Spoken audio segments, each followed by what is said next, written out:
नमस्कार, अपना प्रदेश उत्तर प्रदेश उत्तराखंड देख रहे हैं आप। मैं हूं आपके साथ पूजा मोहन पांडे। बुलेटिन की शुरुआत करते हुए सबसे पहले आपको बताएं, जिक्र उत्तर प्रदेश का है तो होली का त्योहार का जिक्र ना हो ऐसा हो नहीं सकता, क्योंकि 2 दिनों के बाद होली है और ऐसे में हर क्षेत्र में हर जगह पर होली का रंग चढ़ा हुआ है। मथुरा से लेकर प्रयागराज तक लोग रंगों में सराबोर हैं। लोग एक दूसरे से गले मिलकर उनको रंगों के पर्व की बधाई दे रहे हैं। सभी शहर और गांव में लोग रंगों की मस्ती में डूबे नजर आ रहे हैं, तो वहीं बाजारों में दुकानें सज चुकी हैं और चहल पहल भी नजर आ रही है। रंग गुलाल के साथ पिचकारी और मुखौटों की काफी ज्यादा डिमांड है। होली के उत्सव को मनाने के लिए लोग खूब खरीदारी कर रहे हैं। बाजारों में सबसे ज्यादा बच्चों को बुलडोजर पिचकारी और मोदी योगी मुखौटा खूब पसंद आ रहा है। तस्वीरें आपको दिखा रहे हैं, अलग अलग क्षेत्रों की है, जहां पर कहीं पर पुलिस अभियान चला करके लोगों को सचेत कर रही है, उनसे अपील कर रही है। दूसरी तरफ देहरादून की तस्वीरें आप देख पाएंगे। होली मिलन समारोह में सभी शरीक हुए हैं। देवरिया में भी ऐसी तस्वीरें सामने आई हैं। प्रयागराज, लखनऊ और इटावा में बाजारों में रौनक नजर आ रही है। होली का पर्व सामने ही है। होली का पर्व मनाने जा रहे हैं हम लोग। इस बार 2 साल कोरोना के बाद पहली बार ये होली मनाई जाएगी। पूरे देश में बड़ी ही धूमधाम से मनाई जाएगी।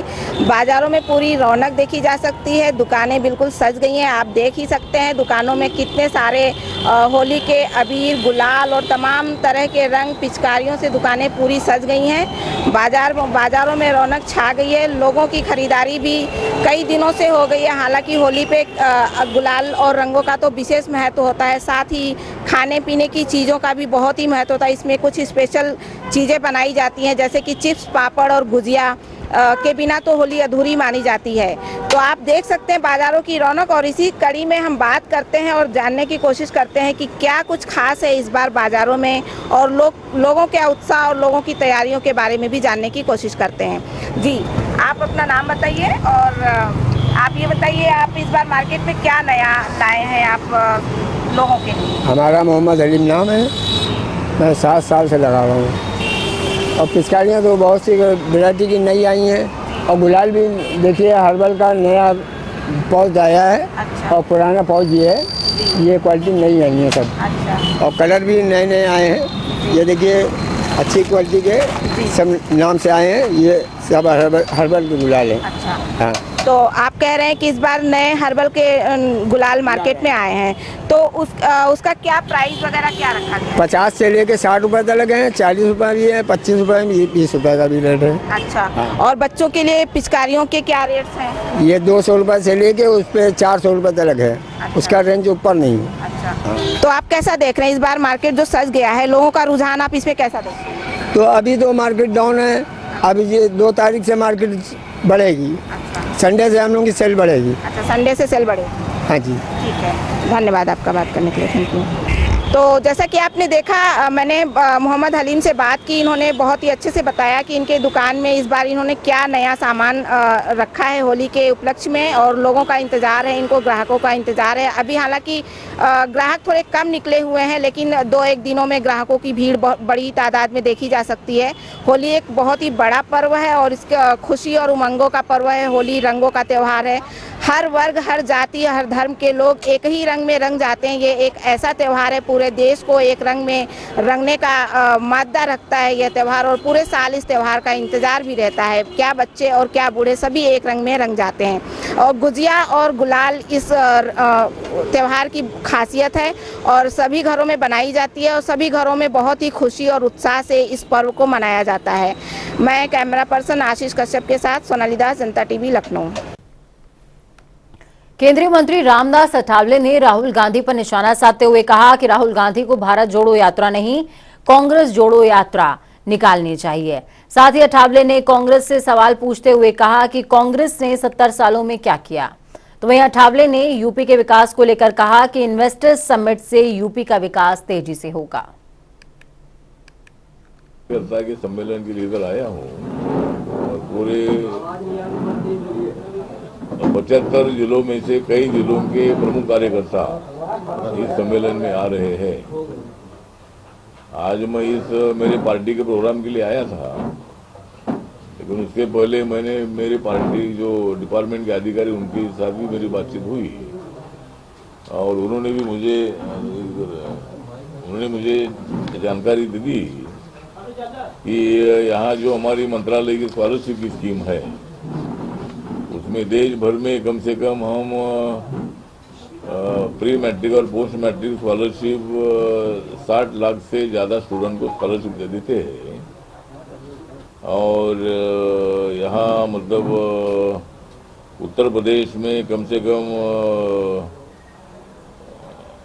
12,26,000 इतने स्टूडेंट को स्कॉलरशिप हम देते हैं। यहाँ मतलब आश्रम स्कूल की भी स्कीम है और यहाँ 94 आश्रम स्कूल स्टेट गवर्नमेंट के बजट में चलते हैं। और यहाँ शादी, सामूहिक शादी के लिए, शेड्यूल कास्ट के लिए। उत्तर प्रदेश ओलंपिक एसोसिएशन के चुनाव में डिप्टी सीएम ब्रजेश पाठक को निर्विरोध चेयरमैन चुन लिया गया है। तो वहीं बैडमिंटन अकादमी के प्रेसिडेंट विराज सागर दास लगातार दूसरी बार ओलंपिक एसोसिएशन के अध्यक्ष चुने गए हैं, जबकि आनंदेश्वर पांडे 8वीं बार महासचिव चुने गए हैं। वहीं खेल विभाग के अपर मुख्य सचिव डॉक्टर नवनीत सहगल को एसोसिएशन का वरिष्ठ उपाध्यक्ष चुना गया है। 19 साल बाद ये पहला मौका है जब deputy CM Brajesh Pathak UP Olympic association के चेयरमैन होंगे। इससे पहले 2004 में कलराज मिश्र को चेयरमैन बनाया गया था। 2004 के बाद ये चेयरमैन का पद लगातार खाली रहा। इस मौके पर डिप्टी सीएम ब्रजेश पाठक ने कहा, यूपी खेलों के मामले में तेजी से आगे बढ़ रहा है। तो वहीं अखिलेश यादव गायत्री प्रसाद प्रजापति की बेटी की शादी में पहुंचे, जहां पर अखिलेश यादव ने सरकार पर जमकर निशाना साधा। अखिलेश ने कहा, गायत्री प्रजापति के परिवार के साथ अन्याय हुआ, सरकार के लोगों ने प्रजापति के लोगों को परेशान किया। साथ ही अखिलेश ने ये उम्मीद जताई है कि गायत्री प्रजापति को न्याय जरूर मिलेगा। साथ ही अखिलेश यादव ने बीजेपी पर निशाना साधते हुए कहा, बीजेपी के लोग गायत्री प्रसाद प्रजापति के परिवार को फंसा रहे हैं। कीमत बाजार में क्या है, रिफाइंड तेल की कीमत बाजार में क्या है, दालों की कीमत बाजार में क्या है। और हमारा किसान अगर आलू पैदा कर रहा होगा तो आज आलू की कीमत उसको नहीं मिल रही है। क्या आलू की कीमत किसान को दे पा रही लोग? न खाद समय पर, न डीएपी समय पर, न कीटनाशक दवाइयां समय पर। इन्होंने किसान को बर्बाद कर दिया। आय बोलते थे दोगुनी कर देंगे आय, आज किसान पूछ रहा है कि आय दोगुनी कब होगी। महंगाई बढ़ गई लेकिन आय दोगुनी नहीं हुई। अभी आपने विधानसभा में सुना होगा, बीजेपी के लोग कह रहे हैं कि 4% केवल बेरोजगारी बची है, 4%। समाजवादी पार्टी के नेता डॉक्टर कश्यप प्रयागराज पहुंचे, उन्होंने प्रेस वार्ता भी की। इस दौरान डॉक्टर कश्यप ने बड़ा बयान देते हुए कहा कि राम राज्य की स्थापना बिना समाजवाद की नहीं हो सकती। उन्होंने कहा, सपा सरकार में अयोध्या में निषाद राज की विशाल प्रतिमा बनेगी और मिर्जापुर में फूलन देवी की प्रतिमा लगाई जाएगी। देखिए, समाजवादी पार्टी के राष्ट्रीय अध्यक्ष माननीय श्री अखिलेश यादव जी के निर्देश पे पिछड़ा वर्ग प्रकोष्ठ जाति जनगणना संगोष्ठी अभियान लेके निकला है, जो प्रथम चरण की शुरुआत पूर्वांचल से हुई है। आज 10वां दिन है, प्रयागराज में आया। और जाति जनगणना होना संवैधानिक भी है, बाबा साहब के संविधान में भी है, वैधानिक भी है और समाजवादियों की पुरानी मांग है। डॉक्टर राम मनोहर लोहिया से लेकर माननीय नेताजी से लेकर और माननीय अखिलेश यादव जी लगातार मांग कर रहे हैं। 1931 में जाति जनगणना हुई थी, उसके बाद जाति जनगणना नहीं हुई। जब तक किसी चीज के आंकड़े नहीं होंगे तब तक किसी के लिए कार्य योजना बना पाना असंभव सा होगा, और इसीलिए जाति जनगणना होना आवश्यक भी है। और 1931 में जो जनगणना हुई थी उसमें 52% पिछड़े। अमेठी दौरे पर अखिलेश यादव मंडका गांव पहुंचे, जहां पर उन्होंने आरिफ से मुलाकात की। आपको बता दें कि आरिफ वही हैं जिन्होंने जिनसे सारस पक्षी की अच्छी दोस्ती है। सारस को आरिफ ने ही बचाया था। तो वहीं अखिलेश ने मुलाकात के दौरान कहा कि सारस पक्षी के बारे में लोगों को बताया जाना चाहिए और सारस पक्षी के महत्व के बारे में लोगों को जानकारी होनी चाहिए। हमें उन्हें बचाने के लिए भी आगे आना चाहिए, क्योंकि उत्तर प्रदेश का राजकीय पक्षी सारस है।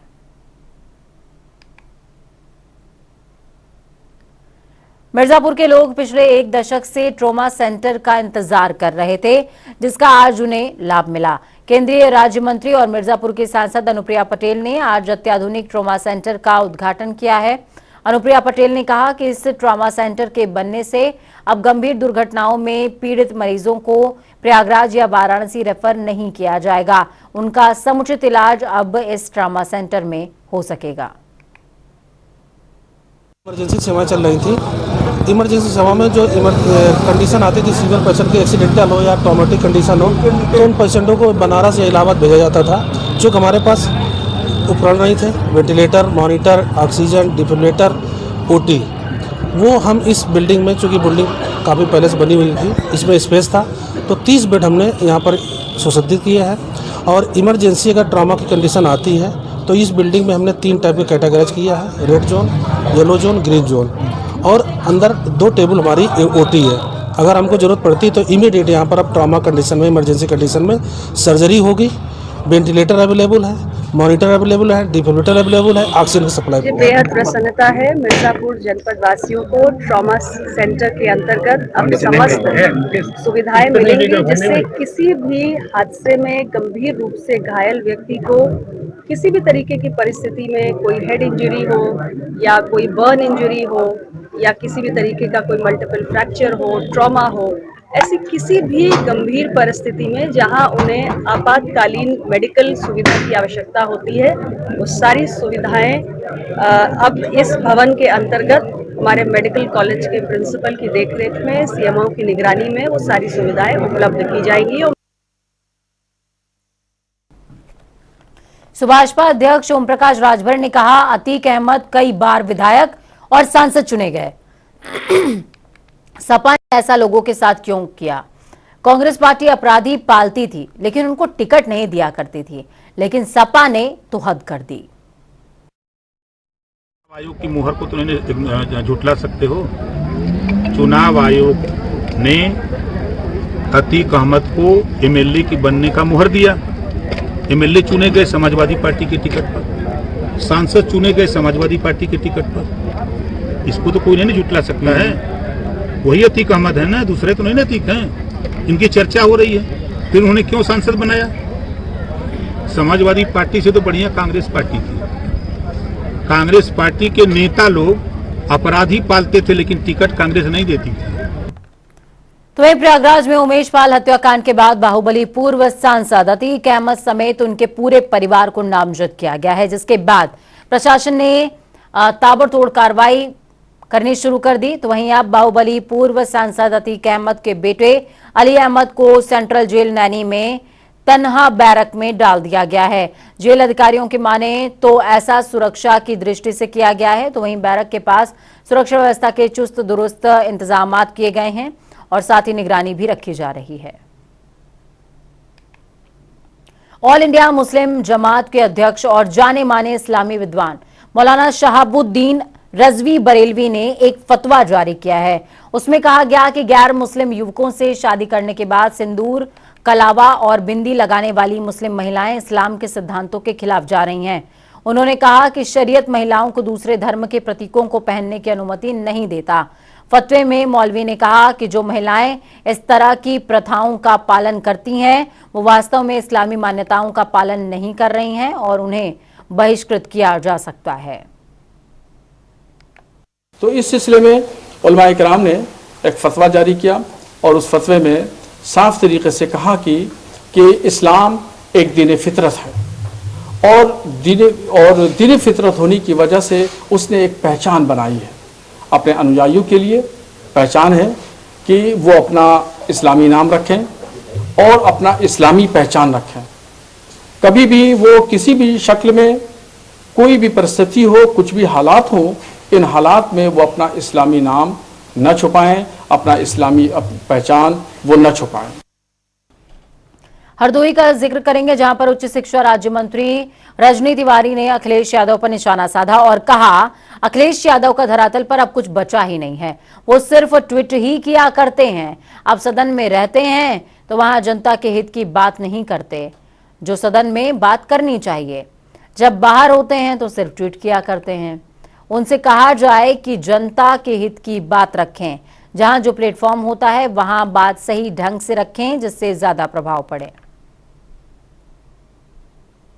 अखिलेश यादव जी धरातल से बहुत दूर जा चुके हैं। अब वो सिर्फ ट्वीट करते रहते हैं। जब सदन में रहते हैं तो वहां पे जनता की बात नहीं रखते हैं जो सदन में रखनी चाहिए, और जब बाहर होते हैं तो सिर्फ वो ट्वीट किया करते हैं। उनसे कहा जाए कि वो जनता के हित की बात रखें। जहाँ पे जो प्लेटफॉर्म होता है वहां पे उसकी बात को सही ढंग से रखें तो शायद इसका ज्यादा प्रभाव पड़ेगा।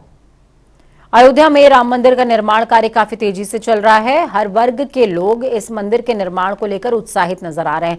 करीबन 5 शताब्दी के बाद अयोध्या में राम मंदिर के फिर से आकार लेते देखने को हर वर्ग लालायित नजर आता है। साधु संतों ने भी भगवान श्री राम की जन्मभूमि पर हो रहे राम मंदिर निर्माण को लेकर उत्साह दिखाया।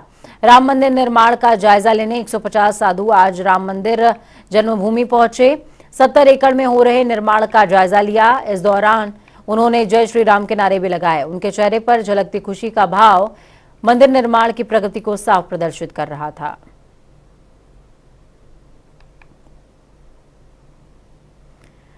IRCTC एक तरफ जहां देश विदेश के अलग अलग पर्यटक स्थलों के भ्रमण के लिए टूर पैकेज का संचालन कर रहा है, तो वहीं दूसरी तरफ सिख धर्म के अनुयायियों और उत्तर प्रदेश के लोगों के लिए पंचतत्व की यात्रा का टूर पैकेज शुरू करने जा रहा है। IRCTC से संचालित गुरु कृपा टूरिस्ट ट्रेन 5 से 15 अप्रैल तक 10 दिनों तक चलेगी। ये ट्रेन 11 दिनों के लिए पंचतत्व की यात्रा आयोजित कर रही है। खास बात यह है कि इस यात्रा के लिए उत्तर प्रदेश की राजधानी लखनऊ, सीतापुर, पीलीभीत, शाहजहांपुर, बरेली और लखनऊ मुरादाबाद स्टेशन पर इस स्पेशल ट्रेन में चढ़ने उतरने की व्यवस्था की गई है। हमारे साथ IRCTC के chief regional manager Ajit Sinha ji हैं, जो अभी जल्द ही जो है गुरु कृपा यात्रा शुरू करने जा रहे हैं। लखनऊ से इस तरह की पहली यात्रा है कि जो सिख संप्रदाय के सारे जो है गुरुद्वारा को कवर करेगी, और इस मामले में उनसे जानना चाहेंगे कि ये कब शुरू होगी और क्या क्या सुविधा मिलेगी। देखिए, इस यात्रा की शुरुआत अप्रैल 5 को हो रही है और अप्रैल 5 को सायंकाल में ये गाड़ी लखनऊ से रवाना होगी। इसमें उतरने चढ़ने की सुविधा जो है वो यहाँ से गाड़ी चल के सीतापुर में रुकेगी, सीतापुर से शाहजहांपुर, शाहजहांपुर से पीलीभीत, फिर बरेली, उसके बाद रामपुर और मुरादाबाद। इन स्थलों पे, इन स्टेशनों पे इसमें उतरने चढ़ने की सुविधा है। और ये गुरु कृपा साहिब इस हिसाब से इसकी आइटनरी प्लान की गई है कि जितने महत्वपूर्ण गुरुद्वारे हैं वो 10 रात्रि 11 दिनों की इस यात्रा में कवर किए जा सकें। और जैसे कि जब ट्रेन आगे बढ़ेगी तो पहला पड़ाव इसका आनंदपुर साहिब में होगा और वहाँ के जितने आसपास के महत्वपूर्ण गुरुद्वारे हैं, अमृतसर स्वर्ण मंदिर तक, वो सारे कवर किए जाएंगे। और यहाँ से ये गाड़ी फिर चलेगी नांदेड़ और बिदर के लिए। और बिदर में जैसा कि आपको पता है, जीरा साहिब जो गुरु नानक देव जी का गुरुद्वारा है वो काफ़ी महत्वपूर्ण है और वहाँ पे लोग जाते हैं, बड़ी संख्या में लोग जाते हैं। तो इस ट्रेन के माध्यम से उनको जाने का मौका मिलेगा। वहाँ से ये गाड़ी पटना साहिब के लिए चलेगी और बैसाखी के अवसर पर ये सारे यात्री इस गाड़ी के माध्यम से पटना साहिब में रहेंगे और वहाँ से फिर ये यात्रा वापस लखनऊ के लिए लौटेगी। तो कुल 11 दिनों 10 रात्रि 11 दिनों की इस यात्रा में 3 अलग अलग क्लासेस की सुविधा इस पूरी ट्रेन में दी गई है, जिसमें एक स्लीपर क्लास है, दूसरे 3rd AC हैं और तीसरे 2nd AC हैं। और जो उनसे जुड़ी हुई सुविधाएं, बाकी जो बसों की सुविधाएं हैं जहाँ पे यात्री रात्रि विश्राम करेंगे और जो दर्शन के लिए जाएंगे, तो बसों की सुविधाएं और होटलों की सुविधाएं उन्हीं क्लास के अकॉर्डिंगली उसमें रखी गई है। और इन तीनों जो क्लासेस हैं उसमें सफ़र करने वाले यात्रियों के लिए जो शुल्क हैं वो तकरीबन स्लीपर क्लास के लिए 20,000 है और 3rd AC के लिए 30,000 और 2nd AC के लिए 40,000 का किराया है। और इस किराए की अदायगी एक मुश्त भी की जा सकती है और इसको EMI के माध्यम से भी पे किया जा सकता है। और अगर आप देखें कि 3 वर्षों के लिए अगर EMI की सुविधा आप लेंगे तो तकरीबन 900 रुपये प्रति माह का आपको शुल्क देना पड़ेगा। तो ये इस तरह से IRCTC के माध्यम से ये यात्रा इस तरह से सुलभ बनाई गई है कि पूरे परिवार के साथ उत्तर प्रदेश के लोगों के लिए, न केवल सिख समुदाय के लोगों के लिए बल्कि बाकी वो सभी लोग जो विश्वास रखते हैं और गुरुद्वारों का भ्रमण करना चाहते हैं, यात्रा करना चाहते हैं और एक साथ देखना चाहते हैं इस यात्रा के माध्यम से, उनको ये एक विशेष अवसर प्रदान किया जा रहा है। Thank you. तो एक है अजीत सिन्हा जी, जिन्होंने बताया कि जो गुरु कृपा एक्सप्रेस जाएगी यहाँ से। देहरादून में भाजपा महिला मोर्चा की तरफ से होली मिलन कार्यक्रम आयोजित किया गया, जिसमें कैबिनेट मंत्री गणेश जोशी ने बतौर मुख्य अतिथि शिरकत की। इस मौके पर कैबिनेट मंत्री गणेश जोशी ने कहा कि केंद्र और राज्य की सरकार महिलाओं को आगे बढ़ाने का काम कर रही है। जिन महिलाओं ने अपने क्षेत्र में उत्कृष्ट काम किया है उनको आज सम्मानित भी किया गया है।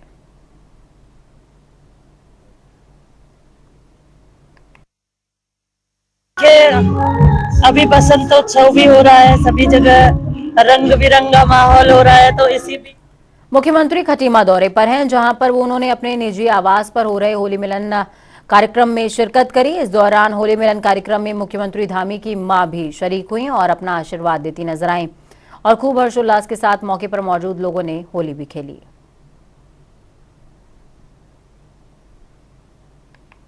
होली के मद्देनजर हरिद्वार में आबकारी विभाग चौकन्ना हो गया है और कच्ची शराब का कारोबार करने वालों के खिलाफ कार्रवाई तेज कर दी गई है। आबकारी विभाग की टीमें पथरी और लक्सर क्षेत्र के जंगलों में रोजाना छापेमार कार्रवाई कर रही हैं और हजारों लीटर लहन और कच्ची शराब बनाने का सामान नष्ट भी किया जा रहा है। इसके साथ ही आबकारी अधिकारी प्रभाशंकर मिश्रा भी शराब की दुकानों पर ओवर रेटिंग की जांच करने को लेकर निरीक्षण कर रही हैं। आपको बता दें कि होली के मौके पर कच्ची शराब का कारोबार तेजी से बढ़ जाता है। तो वहीं रामनगर में 28 से 30 मार्च तक होने वाले G20 की बैठक को लेकर प्रदेश सरकार और अधिकारियों ने तैयारियां दुरुस्त कर दी हैं। उत्तराखंड में G20 की बैठकें काफी अहम हैं और उत्तराखंड के लिए भी गौरव की बात है। इसी क्रम में सिंचाई विभाग के मुख्य अभियंता संजय शुक्ला रामनगर पहुंचे और उन्होंने कोसी बैराज क्षेत्र का निरीक्षण किया। सिंचाई विभाग के अधिशासी अभियंता तरुण बंसल ने भी बताया कि मुख्य अभियंता की तरफ से दिए गए निर्देशों के बाद कोसी बैराज क्षेत्र में रंग पेंट्स के अलावा मरम्मत का काम शुरू करा दिया गया है। साथ ही उन्होंने बताया कि बैठक में भाग लेने वाले सभी अतिथि कोसी बैराज क्षेत्र से गुजरकर कार्यस्थल को रवाना होंगे, जिसको देखते हुए क्षेत्र में सभी व्यवस्थाएं चाक चौबंद की जा रही हैं। तो चलिए फटाफट अंदाज में 2 मिनट में 10 अहम जिलों का रुख करेंगे। औरैया में होली और शब बारात के त्योहारों को लेकर मिठाई की दुकानों पर एसडीएम ने की छापेमार कार्रवाई। दुकानों में मची खलबली, कई दुकानदार दुकान छोड़कर हुए रफूचक्कर। गाजीपुर में एक बार फिर मुख्तार अंसारी और उसके करीबी पर गर्जा बुलडोजर। पुस्तैनी कॉलेज MAN अंसारी की बाउंड्री वॉल को प्रशासन ने कराया ध्वस्त। बिना नक्शा पास कराए बनाया गया था मकान। आजमगढ़ में साइबर ठगी करने वाले गैंग के सक्रिय सदस्यों को पुलिस ने बिहार से किया गिरफ्तार। फेसबुक पर विदेशी महिला की आईडी बनाकर लोगों से करते थे ठगी। अब तक लाख की कर चुके हैं साइबर ठगी। अलीगढ़ में ट्रैक्टर और कैंटर की भिड़ंत में कैंटर चालक की हुई मौत। परिचालक गंभीर तौर पर हुआ घायल। पुलिस की भूमिका पर परिजनों ने लगाया आरोप। थाना अकराबाद क्षेत्र के पनैथी का है ये पूरा मामला। बिजनौर में 3 मार्च को मासूम बच्ची की हत्या का पुलिस ने किया खुलासा। आरोपी नशेड़ी युवक को पुलिस ने किया गिरफ्तार। आरोपी ने हत्या करके खंडहर में फेंका है ये पूरा मामला। औरैया के बिधुना कोतवाली में बाजार में खरीदारी कर रहे युवक का बैग अज्ञात बाइक सवार लुटेरे ने छीनकर हुआ रफूचक्कर। पीड़ित ने कोतवाली पुलिस को दी तहरीर। पुलिस सीसीटीवी कैमरे के आधार पर आरोपियों को पकड़ने में जुटी। रामनगर में कॉर्बेट पार्क में पिछले 5 सालों में 15 बाघों की हुई मौत। आपसी संघर्ष और प्राकृतिक कारणों से बाघों की मौत। कन्नौज में संदिग्ध परिस्थितियों में युवक का पेड़ पर लटकता मिला शव। सूचना पर पहुंची पुलिस ने शव को कब्जे में लेकर पड़ताल करी शुरू। गुरसहायगंज कोतवाली क्षेत्र के भवनियापुर का है रहने वाला मृतक। गोंडा में एंटी करप्शन टीम ने रिश्वत लेते वरिष्ठ सहायक लिपिक को किया गिरफ्तार। 5,000 रुपए की रिश्वत लेते हुए हुआ गिरफ्तार। पिछले 1 हफ्ते से सर्च में लगी थी एंटी करप्शन की टीम। अंबेडकर नगर में डीएम की अध्यक्षता में संपूर्ण समाधान दिवस का आयोजन। 179 फरियादियों की सुनी गई शिकायतें। शिकायतों का निस्तारण करने के दिए गए दिशा निर्देश। वक्त यहाँ पर छोटे से ब्रेक का ब्रेक। उस पार खबरों का सफर लगातार जारी रहेगा। बने रहिए जनता टीवी के साथ, क्योंकि हमें आपकी ताकत, अपना और अपनों का बहुत ज्यादा ख्याल रखिए। नमस्कार।